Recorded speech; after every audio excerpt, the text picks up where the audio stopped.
Good morning, fourth graders. Welcome to another week of online learning and welcome to math class. Today is Monday, May 18th, 2020, and we are just going to dive right in and get into our application problem for the week. So this week's application problem might look a little bit different than what you're used to seeing. Sylvie's teacher challenged the class to draw an area model to represent the expression 24 times 56, and then to solve using partial products. Sylvie solved the expression as seen to the right. Is her answer correct? Why or why not? So over here on the right-hand side of the screen, this is all the work that Sylvie did to find the product of 24 times 56. She drew her area model, and she also made sure to put all of her partial products into her standard algorithm. What I would like for you to do is I would like you to look at the work that Sylvie did. I would like you to solve the problem yourself to see if you agree with the product and all the work that Sylvie did. And make sure that when you figure out, yes, she is correct, or no, she's not correct, you make sure that you explain why she's correct or why she is incorrect. So what I would like you to do, like we've been doing, is to pause the video and take as much time as you need to work through the problem and solve it. And then when you're ready, I would like you to hit play and you can check your work. Good luck.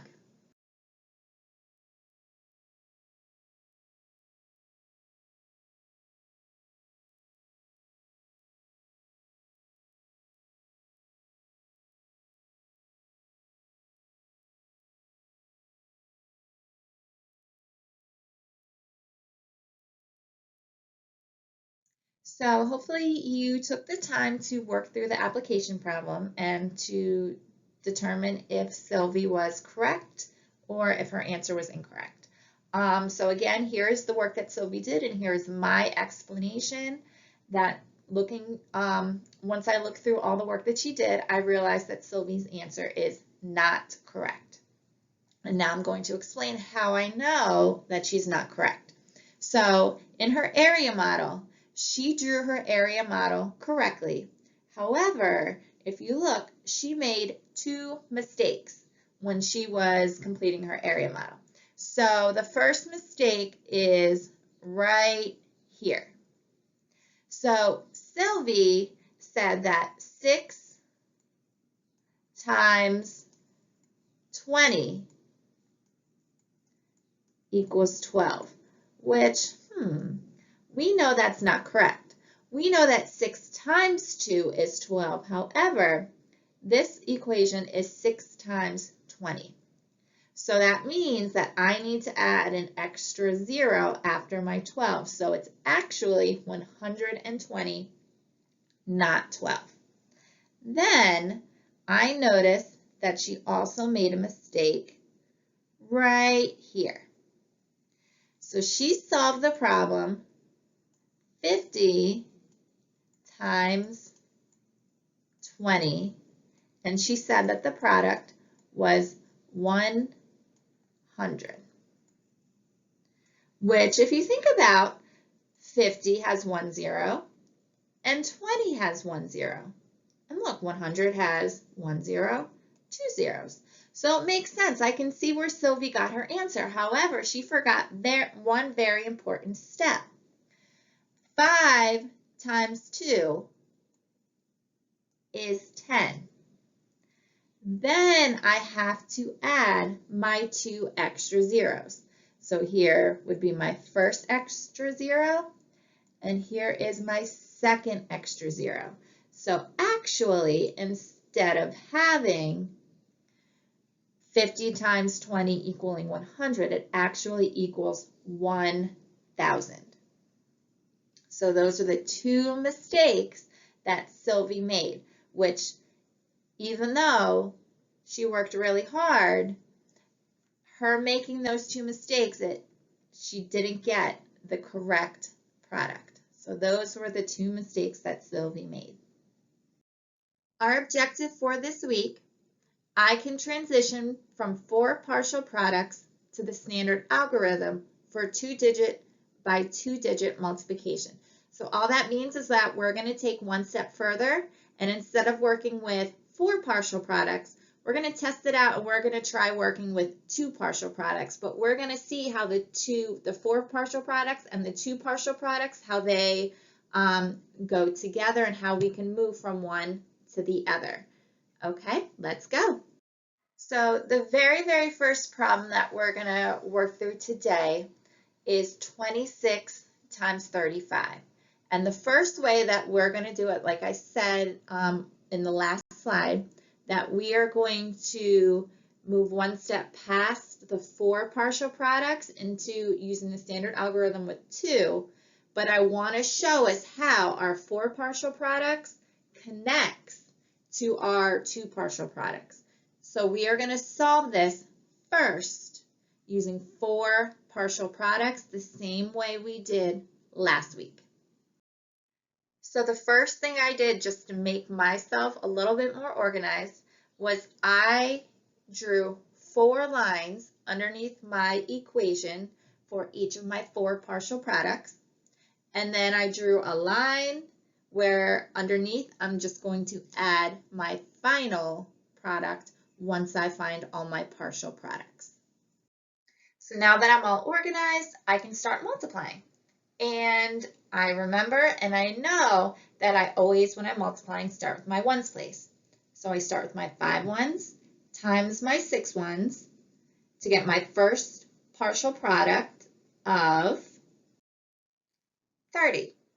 Because I know that 5 times 6 is 30. So my first partial product is 30. Let's move on to find our second partial product.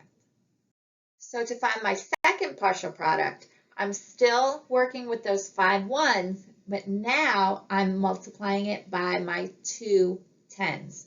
So my second partial product is going to be the product or the answer of 5 times 20, which is 100, which I write on my second line for my second partial product, making sure that when I write it, I line up my ones, my tens, and my hundreds, so I keep everything organized and I can get the final product when I'm all finished. So now that we found partial product 1 and partial product 2, let's move on to find our third partial product.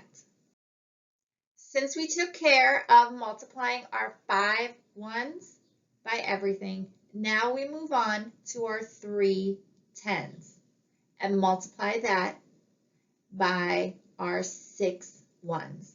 So to find our third partial product, we are multiplying 30 times 6, which gives us 180, because 3 times 6 is 18, plus our 1 0 added on to the end is 180.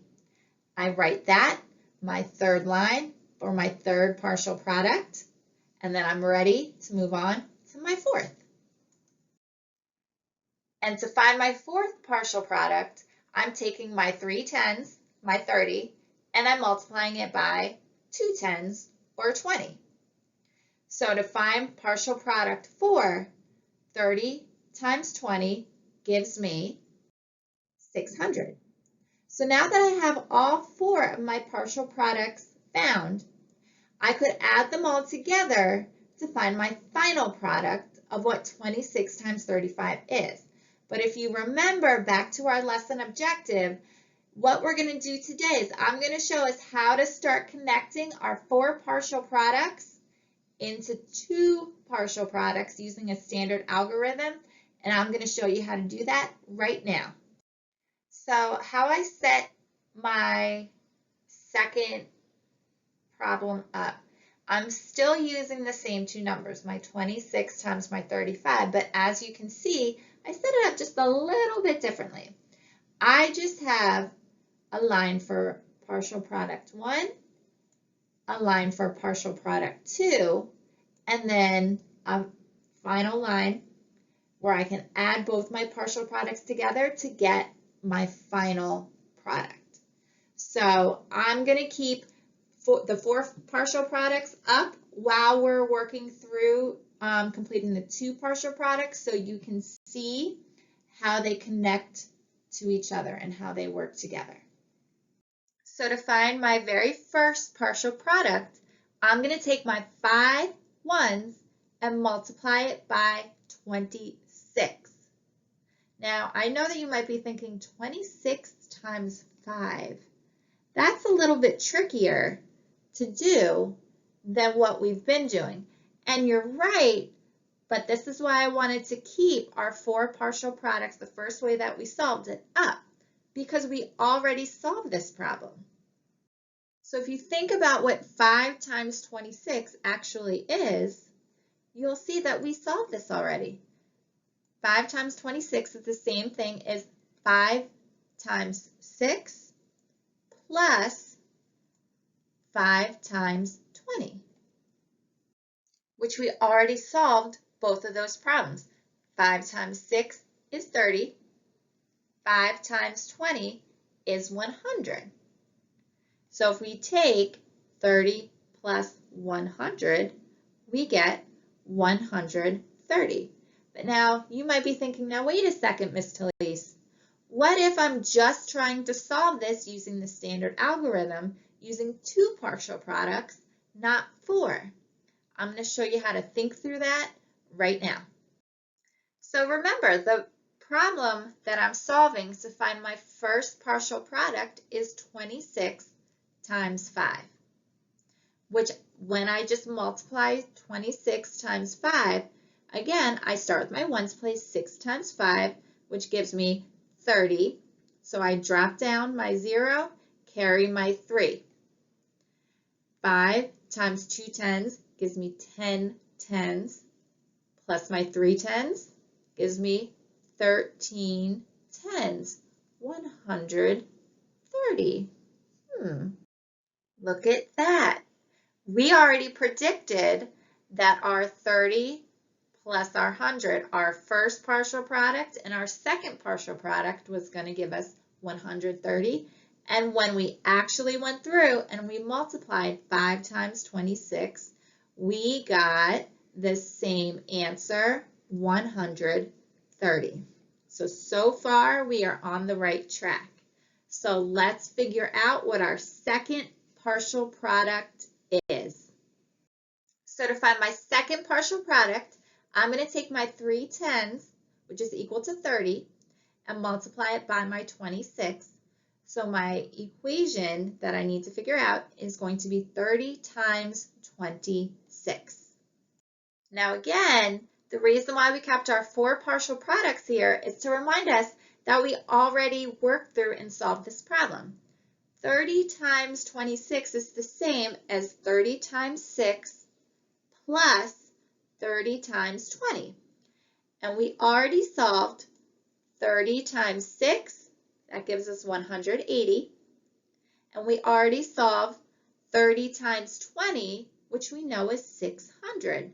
So if I add 180 plus 600, that will give me 780. I wonder if I solve 30 times 26, if I will get the same product. Let's see.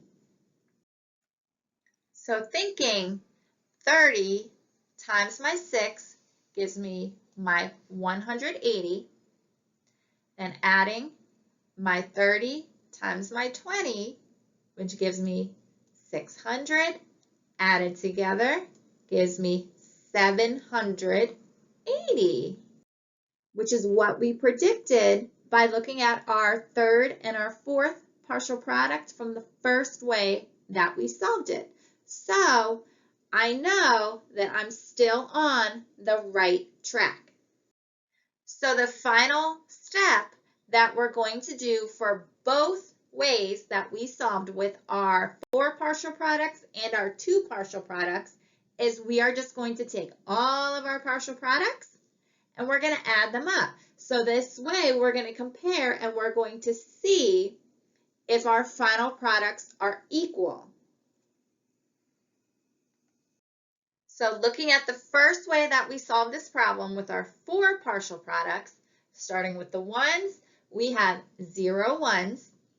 Moving on to the tens, we have 11 tens, so we drop down our 1, carry our other one over to our hundreds place, which gives us 9 hundreds. So when we found our 4 partial products, our final product, adding them all together, gives us 910. Let's see what our final product is as we solved it using just 2 partial products. So again, we're just adding our 2 partial products up, starting with our ones. When we do that, we get 0 ones, 11 tens. So just like we did before, we drop down our 1, carry our 1 tens over to our hundreds place, which gives us, again, 9 hundreds. So as you can see, no matter which way you solve this problem, you are going to get the same final product. It's just a little bit different steps of how we get to that final answer. So for your independent practice this week, I just have 2 problems that I would like you to work on and then please bring to your Zoom session on Wednesday. Problem C, 16 times 25.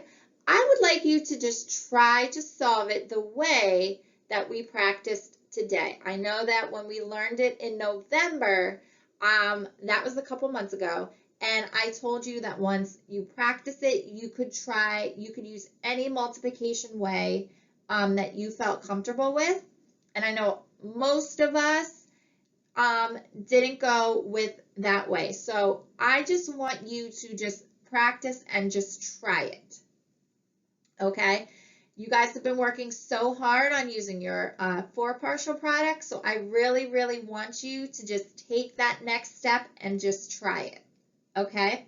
Then when you get to problem D, 54 times 71, you can use whichever multiplication strategy you feel most comfortable with to solve that problem. It does not have to be the way that we practiced today.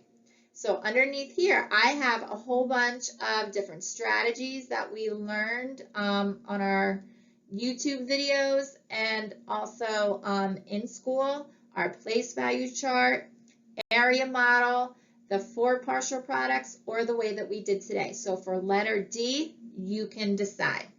Please, again, make sure that you bring all of your work with you to Zoom on Wednesday at 11 a.m.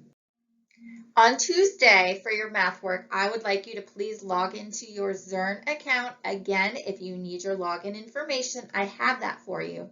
And I would like you to complete lesson 37, which just goes over and reteaches what we are talking about and what we did today in our YouTube video. If you did not complete lesson 34, lesson 35, or lesson 36 that have been assigned for the past 2 weeks, unfortunately, you cannot get to lesson 37 until you complete those 3 lessons. So if you have not completed them, which a lot of us have not, please, please go on and complete those so you can complete lesson 37 this week. Then on Wednesday, Thursday, Friday, I would like for you to log on to iReady and complete your lessons. Those of us who have not completed our multiplication lessons that were assigned the past 2 weeks, they will be reassigned again.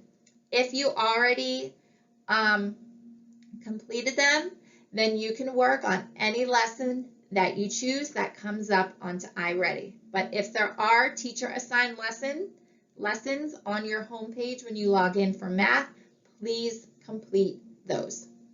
And finally, don't forget on Wednesday at 11 a.m., we have our 4th grade Zoom meeting. Please bring all of your independent math work with you so we can talk about it and go over it. See you Wednesday.